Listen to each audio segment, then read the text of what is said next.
ഏട്ടനാ എന്നോട് വന്ന് പറഞ്ഞത് മോക്ക് ജോലി കിട്ടി ബാംഗ്ലൂരാ നാളെ പോവാന്ന്. അത് അപ്പം അറിഞ്ഞപ്പോൾ തന്നെ എന്തായാലും മോളോ കണ്ടിട്ട് പോവാന്ന് ഞാൻ വിചാരിച്ചു. സത്യം പറഞ്ഞ ഏട്ടൻ വന്ന് മോക്ക് ജോലി കിട്ടിയെന്ന് പറഞ്ഞപ്പോൾ എനിക്ക് വിശ്വസിക്കാനേ പറ്റിയില്ല.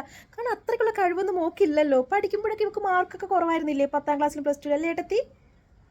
എന്തായിരുന്നാലും മോക്ക് കിട്ടട്ടെ. സത്യം പറഞ്ഞാൽ മോക്ക് ജോലി കിട്ടാൻ വേണ്ടിയിട്ട് ഈ അമ്മായി ഒരുപാട് പ്രാർത്ഥിച്ചിട്ടുണ്ട്. എൻ്റെ മോളെ ഈ നിസ്സാരം ഒരു ജോലിക്ക് വേണ്ടി നീ ബാംഗ്ലൂർ വരെ പോവേണ്ട വല്ല കാര്യമുണ്ടോ? 6000 7000 ഒക്കെ ഹോസ്റ്റൽ ഫീസ് കൊടുത്തു കഴിഞ്ഞാൽ പിന്നെ എന്തോന്ന് മിച്ചം ഉണ്ടാകാനാ? 5000 തികച്ച് കിട്ടൂ. ഈ ഏകദേശ സാലറി ഒക്കെ എങ്ങനെയാ? വല്ലത് കിട്ടൂ? എന്നിട്ട് എങ്ങനാ? വല്ല ശമ്പളമൊക്കെ ഉണ്ടോ?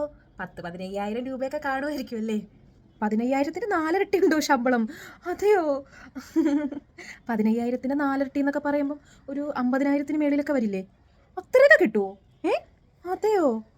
ബാംഗ്ലൂർ ഏത് കമ്പനിയിലാണ് നമ്മൾ വർക്ക് ചെയ്യണേ? IT കമ്പനിയിലോ? ബാംഗ്ലൂർ IT കമ്പനിയിലൊക്കെ അത്രയും ശമ്പളം ഉണ്ടോ? ഇനി എത്ര രൂപ ശമ്പളമുള്ള ജോലി എന്നൊക്കെ പറഞ്ഞാലും ഗവൺമെൻറ് ജോലി അതൊരു ജോലി തന്നെ അല്ലേ മോളെ? അതുകൊണ്ടല്ലേ ഞാൻ ഇത്ര കഷ്ടപ്പെട്ട് എൻ്റെ മാളുവിന് ഗവൺമെൻറ് ജോലി മേടിച്ചു കൊടുത്തത്. ഈ ജോലിയൊക്കെ നാളെ ഇറങ്ങണമെന്ന് പറഞ്ഞാൽ നാളെ ഇറങ്ങി കൊടുക്കണം. അങ്ങനെ എന്നാൽ മാളു എന്നോട് പറഞ്ഞിട്ടുള്ളത്. ഗവൺമെൻറ് സ്ഥാപനത്തിൽ തൂപ്പാണെന്നായിരുന്നാലും ആയിക്കോട്ടെ, ഗവൺമെൻറ് ജോലി അതൊരു ഗവൺമെൻറ് ജോലി തന്നെ. ആരും നമ്മൾ അവിടെ നിന്ന് ഇറക്കി വിടത്തില്ല. ആരുടെ വായിരിക്കണം നമുക്ക് കേൾക്കുകയും വേണ്ട. പക്ഷെ അതുപോലെയല്ല മോള് ചെയ്യുന്ന പ്രൈവറ്റ് ജോലി. ഇപ്പം 19,000 ശമ്പളം ഉണ്ടെന്ന് പറയണമെങ്കിൽ അതിനനുസരിച്ച് നമുക്ക് റിസ്ക് ഉണ്ടായിരിക്കും അല്ലേ? കേട്ടിട്ടുണ്ട് ഞാൻ. മോളെ അമ്മായിക്കുള്ള ചായ എടുത്തേ. എത്ര നേരം അമ്മായി വന്നിട്ട് സംസാരിച്ചപ്പോൾ മറന്നേ കാണുമല്ലേ? നല്ല കടുപ്പത്തിലെടുത്ത കേട്ടാ. എൻ്റെ ഏട്ടത്തി ഇത് എന്തുദ്ദേശിച്ചാണ്? ബാംഗ്ലൂരൊക്കെ ജോലിക്ക് ഇവിടെ ഇവിടെ ഈ കല്യാണ പ്രായവാത്ത പെൺകുട്ടിയൊക്കെ ബാംഗ്ലൂരൊക്കെ ഒറ്റയ്ക്ക് പറഞ്ഞു വിടാൻ നിങ്ങൾക്ക് എങ്ങനെ സമാധാനം വരുന്നത്?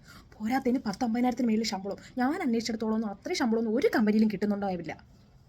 ഏട്ടത്തി ഇങ്ങനെ അവൾ പറയണൊക്കെ വിശ്വസിച്ച് ഇവിടെ ഇരുന്നോ കേട്ടോ? ഞാനായിട്ട് ഇനി ഒന്നും പറയുന്നില്ല. ബാംഗ്ലൂർ ജോലി കിട്ടിയെന്ന് അറിഞ്ഞപ്പോഴേ എനിക്കത് ഇഷ്ടപ്പെട്ടില്ല. പിന്നെ ഇതിൻ്റെ കാര്യങ്ങളൊക്കെ ഒന്ന് മനസ്സിലാകൊണ്ടാണ് ഞാൻ ചേച്ചിയോട് സംസാരിക്കുന്നത്.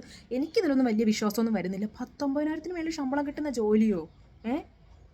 എനിക്ക് പറയാനല്ലേ പറ്റുള്ളൂ ഏട്ടത്തി. ഏട്ടത്തി എന്താണെന്ന് വെച്ചാൽ തീരുമാനിക്കാൻ നോക്ക്. പെൺപിള്ളേർ അങ്ങനെ പലതും തുള്ളു. നമ്മളതൊന്നും അനുസരിച്ച് നടപ്പിലേക്ക് കൊടുക്കുകയും ചെയ്യരുത്. അതുമല്ല ഇത്രയും ശമ്പളം കൊടുക്കുന്ന ജോലിയൊക്കെ എന്ത് ജോലിയാണെന്ന് നമുക്കറിയാൻ വയ്യല്ലേ ചേച്ചി. അതവൾ വരുന്നുണ്ടേ. ഞാൻ ഇങ്ങനെ മോള് നാളെ പോകുന്ന കാര്യത്തെക്കുറിച്ച് സംസാരിക്കുമായിരുന്നു. നാളെ തന്നെ പോവാണോ?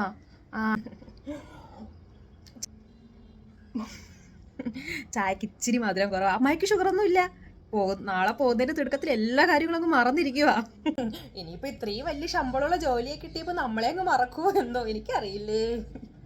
എന്നാൽ പിന്നെ അമ്മായി ഇറങ്ങട്ടെ. പോകുന്ന വഴിക്ക് ഒന്ന് ക്ഷേത്രത്തിൽ കയറണമായിരുന്നു. ഒരു ശത്രുസംഹാര പൂജയ്ക്കും പിന്നെ 2 മുട്ട പൂജിക്കാൻ കൊടുത്തിട്ടുണ്ടായിരുന്നു. ഏട്ടൻ്റെ വയറിന് തീരെ സുഖമില്ല. അതുകൊണ്ട് മുട്ട പൂജിച്ച് കുടിച്ചാൽ നല്ലതാന്ന് പറഞ്ഞായിരുന്നു. അതുകൊണ്ട് ഞാൻ ഇറങ്ങുവാണേ.